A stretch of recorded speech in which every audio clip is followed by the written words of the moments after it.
Sobat bonsai, di sini ada sebuah bahan bonsai sancang yang saya tanam beberapa bulan yang lalu dengan teknik los pucuk. Nah, untuk perakaran saya angkat, saya akan lakukan cangkok akar. Nah, teman-teman bisa lihat untuk kondisinya saya angkat seperti ini karena saya akan lakukan cangkok akar. Dan ada lagi yang satunya, teman-teman bisa lihat. Nah, yang ini akan saya lakukan cangkok di atasnya. Nah, dari dua teknik ini manakah yang lebih cepat proses pembuatan bonsainya? Nanti kedepannya akan saya tunjukkan. Nah, untuk mendapatkan perakaran memutar keliling seperti ini, memutar merata dan keliling, nanti akan saya tunjukkan tekniknya, yaitu dengan cara mencangkok yang ini. Oke, mari ikuti proses selengkapnya. Nah, untuk yang ini akan saya buang media atasnya dan akan saya pangkas akar-akar ini. Dari dua cara ini, manakah kedepannya yang lebih efektif? Untuk yang ini akan saya lakukan penahapan akar. Manakah yang lebih bagus? Akar dibikin terlebih dahulu ataukah atasnya yang kita bikin terlebih dahulu? Nanti kedepannya akan saya update terus perkembangannya. Oke, mari kita lanjutkan proses lengkapnya.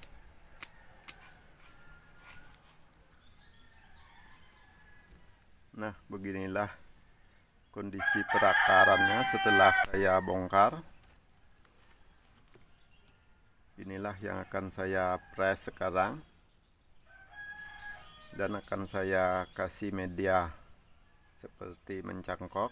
Saya akan kasih talang di atasnya untuk mencangkok akarnya ini. Saya akan press sebelah.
Nah, untuk pengepresannya saya lakukan sebagian, di sebelahnya saya biarkan. Dan untuk panjang pengepresannya ini masih saya perpanjang karena biasanya kalau kita bentuk bahannya sampai jadi, biasanya bongolnya masih membesar. Bayangkan kalau pembesarannya sampai sedemikian, maka untuk bongol akar ini kelihatannya sudah pendek. Jadi saya kasih jarak dulu sedemikian untuk menjaga kemungkinan pembesaran dari bongolnya ini.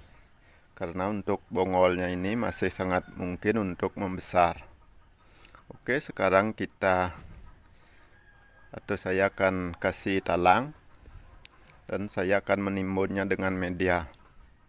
Nanti kedepannya akan saya tunjukkan perkembangannya. Nah, untuk talangnya sudah saya pasang. Sekarang akan saya tambahkan pupuk.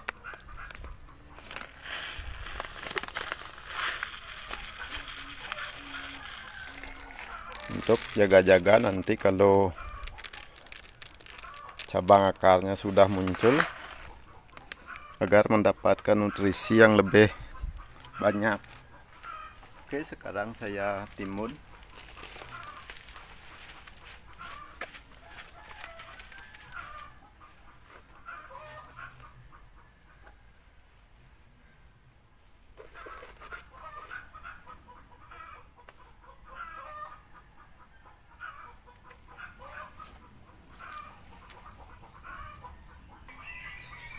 Nah, untuk yang ini sudah selesai. Sekarang kita lanjutkan ke bahan yang satunya lagi. Oke, sebelum saya lanjutkan untuk mencangkoknya, saya akan tunjukkan dulu keadaan dari perakaran bahan bonsai sancang ini. Nah, ini masih belum disiram, masih agak kering.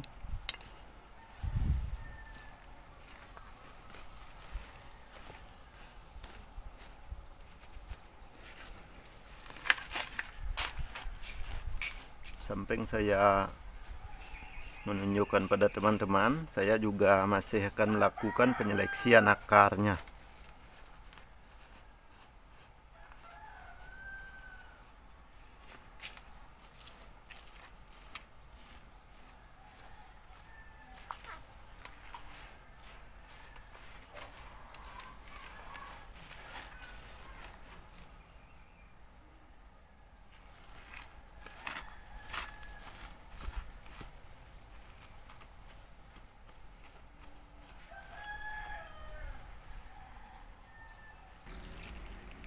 Nah, sekarang akan saya cuci dulu sedikit untuk perakarannya, agar lebih jelas kelihatan di kamera.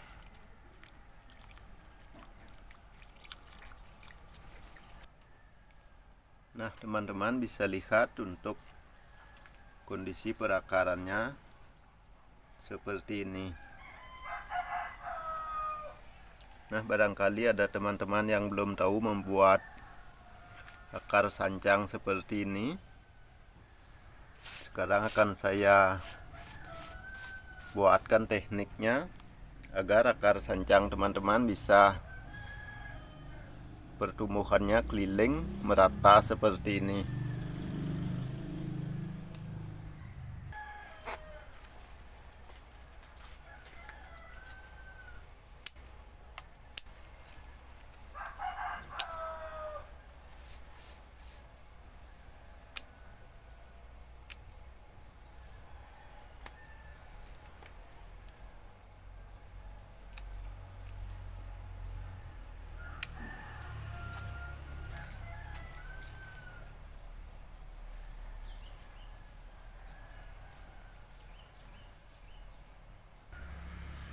Nah, untuk bahan yang ini akan saya kerat langsung untuk menumbuhkan percabangan di bawahnya ini. Saya buatkan dua teknik yang berbeda sebagai uji coba manakah yang lebih bagus. Apakah kita membentuk akar terlebih dahulu ataukah kita membentuk atasnya langsung.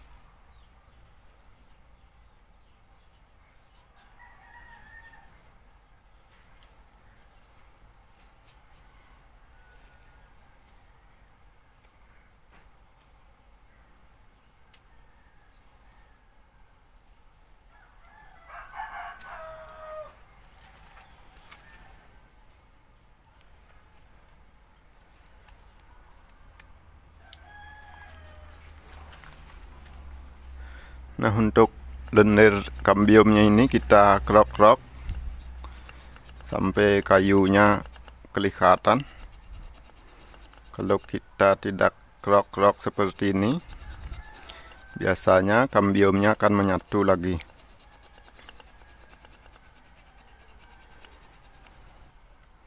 Oke, untuk yang ini nanti akan saya lanjutkan. Nah, di sini sudah saya kelupas untuk memunculkan kambium di sini. Sedangkan untuk teknik pencangkokannya saya akan tunjukkan di sini.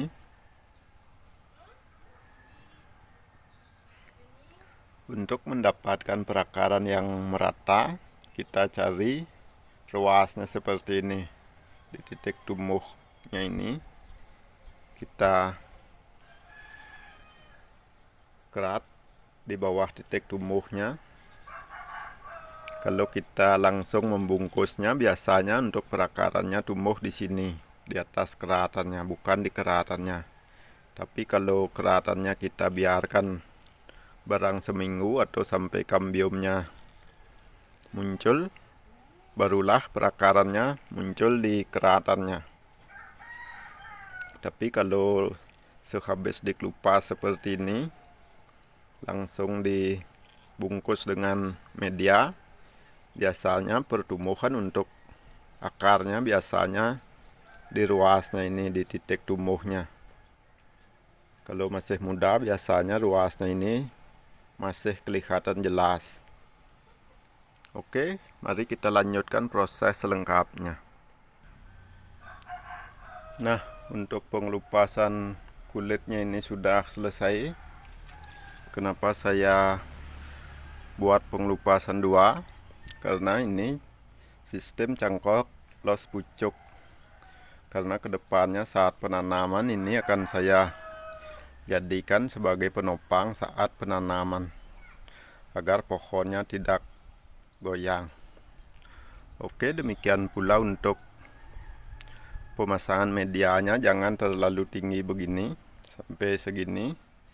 Kalau pemasangan medianya sampai tinggi seperti ini, maka pertumbuhan akarnya bisa di atas, bisa di bawah. Makanya akan zigzag pertumbuhannya.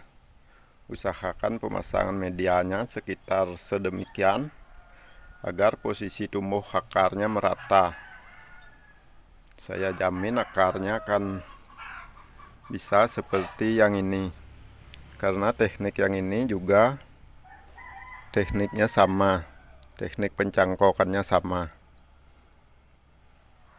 Oke, mari kita lanjutkan proses selengkapnya.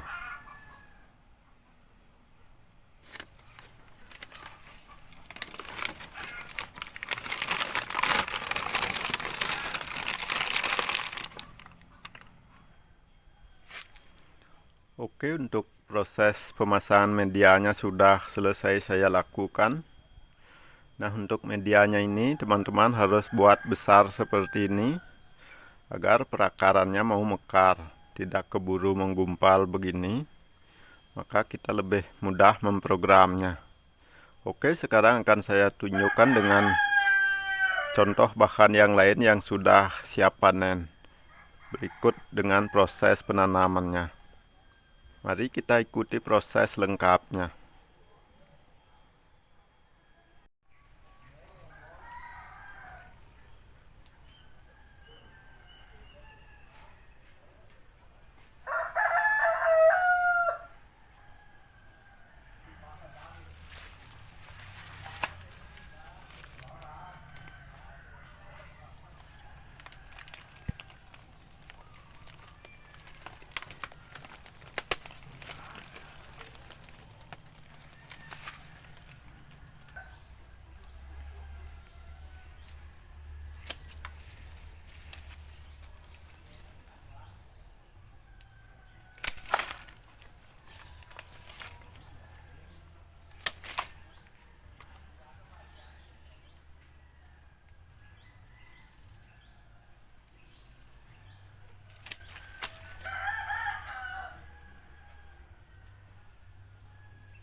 Beginilah keunggulannya kalau kita mencangkok bahan bonsai dengan menggunakan media yang agak besar, maka perakarannya akan langsung terprogram seperti ini teman-teman, tidak langsung menggumpal. Akarnya sudah agak menyamping. Itulah keunggulannya kalau kita mencangkok tidak asal-asalan. Demikian pula untuk posisi perakaran, teman-teman bisa lihat sangat sejajar, tidak tumpang tindih. Kalau kita mencangkok bahan bonsai asal-asalan, maka pertumbuhan akarnya akan zigzag. Nah, kalau pemasangan medianya salah, maka akar yang ini akan tumbuh dengan subur. Tapi karena saya sudah siasati untuk pemasangan medianya, makanya akarnya ini sulit berkembangnya. Oke, mari kita lanjutkan untuk proses penanamannya.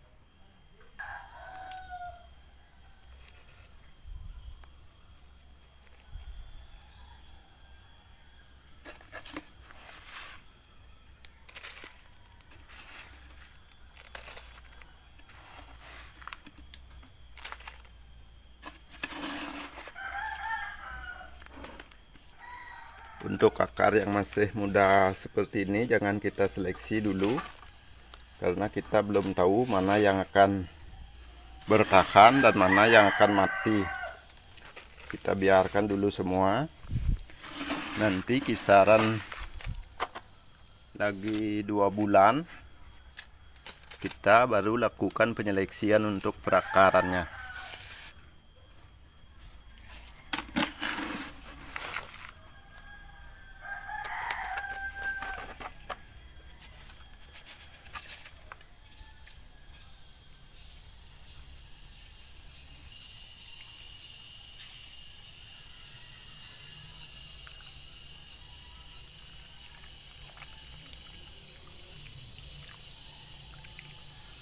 Kita jangan menekan-nekan medianya, kita cukup padatkan. Nanti akan padat dengan sendirinya. Kalau kita tekan-tekan, kemungkinan ada akar yang akan terputus. Nah, tujuan penyiraman di sebelumnya untuk media bawahnya untuk memadatkan medianya. Kalau kita tidak padatkan, biasanya setelah disiram seperti ini, biasanya pohonnya amblas ke bawah, dan demikian pula untuk tatakannya biasanya amblas ke bawah. Makanya untuk pemrograman akarnya hasilnya kurang bagus. Nah, sedangkan untuk medianya ini bisa kita gunakan untuk mencangkok bahan yang lain. Makanya teman-teman jangan ragu, jangan pelit untuk menggunakan media yang agak besar agar perakaran bahan bonsai teman-teman bagus.